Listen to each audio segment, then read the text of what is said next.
TCP in Gujarati unit 7.7 question answer પ્રશ્ન 1 વાતચીત શું છે? વાતચીતની પરિભાષા શું છે અને આ જીવનમાં કેમ મહત્વપૂર્ણ છે? વાતચીત એ HTML અને ટેક્સ્ટ ચેટ પદ્ધતિનો ઉપયોગ કરીને તાત્કાલિક સંદેશાવ્યવહારનો એક વિકલ્પ છે. તે વ્યવસાયિક અને વ્યક્તિગત સંદેશાવ્યવહારમાં ઉપયોગમાં લેવાતો એક ઝડપી અને અનુકૂળ પ્લેટફોર્મ છે. ઇન્સ્ટન્ટ મેસેજિંગનો ઉપયોગ ટીમ મેમ્બર અથવા ક્લાયન્ટ સાથે ઝડપી વાતચીત કરવા માટે કરવામાં આવે છે. પ્રશ્ન 2 વાતચીતના વિવિધ પ્રકારની લિસ્ટ સમજાવો. વાતચીતના મુખ્ય પ્રકાર: શાબ્દિક વાતચીત બોલતા અથવા લખતા શબ્દનો ઉપયોગ કરે છે. અશાબ્દિક વાતચીત શરીર ભાષા, સંકેત, ચહેરાના અભિવ્યક્તિ અને અન્ય ભૌતિક સંકેતનો ઉપયોગ કરે છે. લેખિત વાતચીત ઈમેલ, પત્ર, અહેવાલ અને મેમોનો સમાવેશ થાય છે. દ્રશ્ય વાતચીત ચાર્ટ, ગ્રાફ, ઇમેજ અને વિડિયો જેવી દ્રશ્ય મદદનો ઉપયોગ કરે છે. પ્રશ્ન 3 ઈમેલના મૂળભૂત ઘટકો શું છે? ઈમેલના મૂળભૂત ઘટકો: વિષય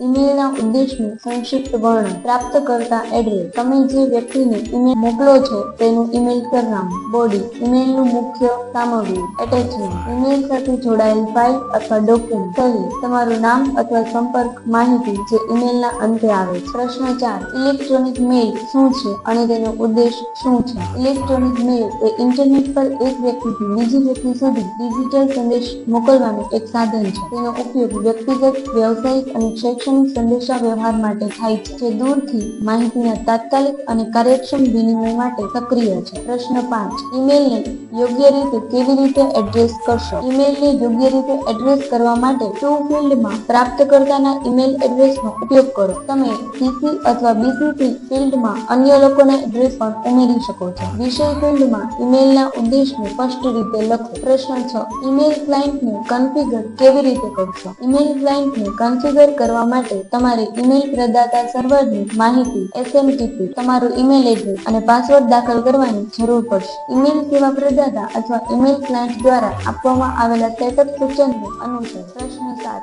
ઈમેલનો અસરકારક રીતે ઉપયોગ કેવી રીતે કરશો? ઈમેલનો અસરકારક રીતે ઉપયોગ કરવા માટે તમારા સંદેશમાં સ્પષ્ટ અને સંક્ષિપ્ત રહો. મોકલતા પહેલા મેસેજને ચકાસો. યોગ્ય વિષય પંક્તિનો ઉપયોગ કરો. જરૂર મુજબ સંલગ્ન ફાઇલ ઉમેરો. ઈમેલનો ઝડપથી રિપ્લાય આપો. પ્રશ્ન 8 ઈમેલ ક્લાયન્ટ ખોલવા માટે શું કરવું જોઈએ? ઈમેલ ક્લાયન્ટ ખોલવા માટે તમારા ઈમેલ એપ્લિકેશન અથવા વેબ આધારિત ક્લાયન્ટ જેમ કે જીમેલ અથવા આઉટલુક પર ક્લિક કરો. તમારા ક્રેડેન્શિયલ્સ સાથે લોગિન કરો અને તમારી ઇનબોક્સ એક્સેસ કરો. પ્રશ્ન 9 મેલબોક્સ ઇનબોક્સ અને આઉટબુક ઈમેલ સિસ્ટમમાં ઇનબોક્સ અને આઉટબુક વચ્ચે શું તફાવત છે? ઇનબોક્સ એ તે સ્થાન છે જ્યાં આવનારા ઈમેલ સંગ્રહિત થાય છે, જ્યારે આઉટબુક એ સ્થાન છે જ્યાં તમે મોકલેલા અથવા મોકલવામાં આવતા ઈમેલ સંભાળવામાં આવે છે. એકવાર ઈમેલ સફળતાપૂર્વક મોકલવામાં આવે છે, તે આઉટબુક્સની સેન્ટ ફિલ્ડ ફોલ્ડરમાં જાય છે. પ્રશ્ન 10 નવો ઈમેલ બનાવવા અને મોકલવા શું કરશો? નવો ઈમેલ બનાવતી વખતે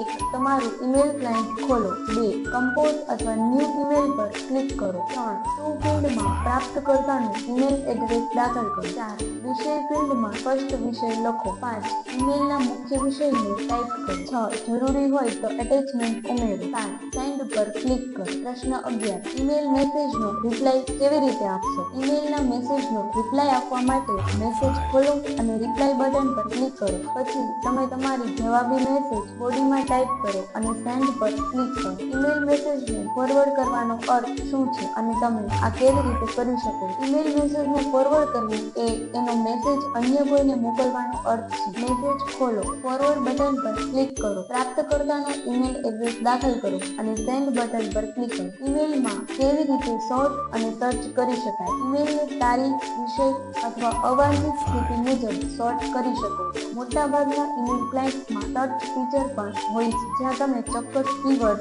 ઈમેલ એડ્રેસ અથવા અન્ય માપદંડ દાખલ કરીને ચોક્કસ ઈમેલ શોધી શકો. પ્રશ્ન 14 સૌથી વધુ ઈમેલ ક્લાયન્ટમાં ઉપલબ્ધ કેટલાક ઉન્નત ફીચર શું છે? ફિલ્ટર અને લેબલ જે ઈમેલને ગોઠવવા માટે ઉપયોગી થાય છે. આપોઆપ જવાબ આઉટ ઓફ ઓફિસ જે તમારા ગેરહાજરીની જાણકારી આપે છે. પ્રાથમિકતા ચિહ્ન જે મહત્વપૂર્ણ મેસેજને હાઇલાઇટ કરે છે. Thank you.